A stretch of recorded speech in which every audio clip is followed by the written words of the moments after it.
Udah mulai ya? Oke, halo kawan-kawan netizen dimanapun kalian berada. Salam bola, bos. Oke, selamat datang kembali di channel ini dan sekedar informasi, channel ini membahas tentang sepak bola, khususnya timnas kita. Siapa lagi kalau bukan timnas Indonesia kita tercinta, bosku. Yaps, buat kawan-kawan yang suka dengan channel yang membahas seputar bola, silakan subscribe agar tidak ketinggalan info-info dan ulasan-ulasan menarik terkait bola, khususnya tentang timnas tercinta kita. Oke, hari ini kita akan membahas preview pertandingan babak kualifikasi Piala Dunia tahun 2026, zona Asia round 3 dari grup C, yaitu antara China versus Indonesia yang akan dimainkan nanti malam pukul 19.00 waktu Indonesia bagian Barat. Sebelumnya kita tahu bahwa timnas Indonesia masih belum terkalahkan setelah 3 pertandingan dari round 3 ini, bosku. Berbeda dengan Cina yang masih belum bisa mendapatkan 1 poin pun, bahkan mereka kemasukan banyak gol. Oleh karena itu, baik timnas Indonesia maupun timnas Cina memiliki satu tujuan yang sama, bosku, yaitu untuk bisa meraih kemenangan dan mendapatkan 3 poin. Nah, meskipun dari segi materi, pemain kita dan pelatih STY Timnas Indonesia lebih unggul dibandingkan Timnas Cina. Namun kawan-kawan harus ingat, dalam sepak bola segala sesuatunya ditentukan di atas lapangan. Nah, makanya kita harus tetap berhati-hati dan jangan pernah remehkan lawan. Lah, kenapa bos? Bukankah di atas kertas kita unggul dari mereka? Loh, gini bos, kan bulat, apa namanya, bola itu kan bulat, iya kan? Lah, sejak dulu bola juga bulat bos. Emangnya tahu kotak-kotak? Jangan salah. Tahu juga ada yang bulat. Enggak, maksud saya gini bos. Bola kan bulat, dia bisa menggelinding kemana saja bos. Semua bisa saja terjadi. Karena teori terkadang tidak sama dengan kenyataan bosku. Nah, untuk itu kita harus tetap waspada dan berhati-hati, jangan sampai kita terlena. Taktik tidak berkembang lalu kebobolan, kan gitu, ya kan? Nah, oke lanjut. Di 3 pertandingan awal dari round 3 ini ya, kita bisa melihat betapa pentingnya taktik permainan dalam sepak bola. Hanya taktik permainan yang bisa melumpuhkan tim-tim lawan. Seperti contoh pada saat timnas kita Indonesia melawan Arab Saudi, bosku. Para pemain langsung ngegas dan mengambil inisiatif dalam tempo permainan.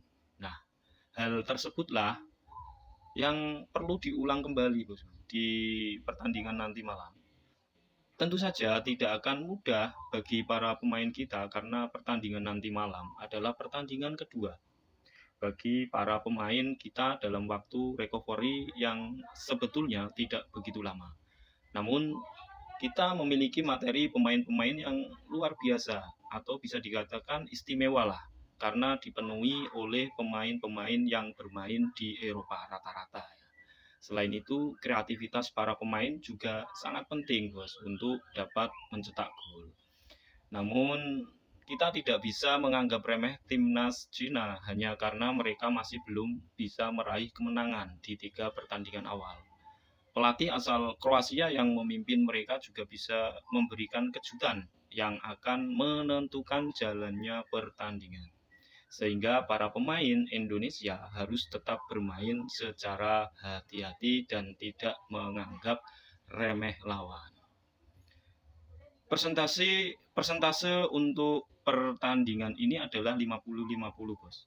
Di mana kedua tim memiliki peluang yang sama untuk meraih kemenangan atau mungkin saja pertandingan ini berakhir dengan hasil imbang. Oleh karena itu, berikanlah dukungan kita yang positif ya tentunya kepada timnas kita Indonesia tanpa ada ekspektasi yang berlebihan. apapun nanti hasilnya, kita tetap harus mendukung timnas kita, timnas Indonesia sampai akhir, bosku. Lalu bagaimana persiapan pemain kita untuk menghadapi Cina nanti malam, bos? Kalau saya lihat performa mereka bagus sekali ya di sesi latihan terakhir mereka. Oke, untuk lebih jelasnya yuk kita tonton bersama videonya di latihan terakhir mereka. Yuk, monggo. Pelatih timnas Indonesia, Shin Tae-yong, bicara tentang kekuatan timnas Cina. Kedua tim akan bertarung di Stadion Qingdao Youth Football, Qingdao, Selasa, 15 Oktober 2024. Pada laga ini, skuad Garuda dalam ambisi tinggi untuk meraih kemenangan perdana di putaran ketiga kualifikasi Piala Dunia 2026 zona Asia. Di sisi lain, tim tuan rumah dalam misi bangkit setelah mendapatkan 3 kekalahan beruntun. Pertandingan ini diprediksi berjalan sengit karena kedua tim dipastikan akan tampil menyerang sejak awal untuk mengunci gol. Saat ini Indonesia di peringkat kelima dan Cina berada di dasar klasemen. Shin Tae-yong menilai bahwa Cina akan lebih bertahan pada pertandingan besok. Hasil minor dalam 3 laga terakhir tentu membuat tim Dragons setidaknya meraih imbang di laga nanti. Menurutnya, penampilan anak asuhan Branko Ivankovic sebenarnya sudah cukup apik di turnamen ini. Dia juga tidak ingin memberikan siapa saja pemain Cina yang akan mendapatkan pengawalan penuh. Saya pikir tim Cina menerapkan pertahanan yang rendah. Ketika mereka bermain melawan banyak tim Asia tingkat tinggi dan mencapai penampilan yang relatif baik. Mengenai pemain mana yang membuat saya terkesan, tidak nyaman untuk membuat pernyataan di sini, kata Shin Tae-yong. Pelatih kelahiran Yeongdeok ini menambahkan, skuad Garuda tidak memandang remeh tim lawan. Dia menyadari bahwa Cina dalam misi bangkit setelah 3 pertandingan terakhir tanpa kemenangan. Apalagi, tim Dragons akan bermain di depan supporter sendiri. Kondisi tersebut tidak membuat skuad Garuda bisa meraih 3 angka dengan mudah. Ranking FIFA yang masih berjarak menjadi alarm bagi Indonesia untuk tetap bermain maksimal demi mendapatkan kemenangan. Di sini, meskipun tim Cina yang mereka kalah 3 kali kalah selama 3 pertandingan terakhir. Saya tetap mengapresiasi penampilan mereka. Peringkat FIFA mereka juga tinggi. Jadi bagi saya dan Indonesia, tidak ada satu tim pun yang bisa kami remehkan. Kami sudah melakukan yang terbaik, saya harap kalian bisa tampil dengan baik. Ditutupnya.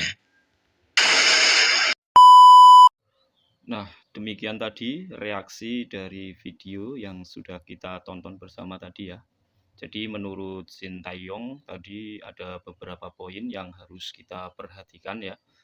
Yang pertama, pertandingan ini tidak mudah dikarenakan Cina ini lagi sedang bangkit karena Cina menelan kekalahan di 3 pertandingan itu ya. Jadi mau nggak mau dia harus bisa memenangkan pertandingan ini dan meraup poin 3 gitu. Kemudian yang kedua adalah kita jangan sampai meremehkan tim lawan ya, meskipun tadi sudah saya bahas bahwa di atas kertas secara teori kita unggul di atas Cina ya. Akan tetapi itulah bola bulat dan yang menentukan adalah kondisi di atas lapangan. Maka dari itu kita jangan sampai meremehkan lawan begitu. Jadi seperti itu. Terima kasih sudah menonton di video ini. Apapun hasilnya nanti ya, kita tetap harus mendukung timnas Indonesia sampai akhir. Jadi selamat menonton dan salam sepak bola.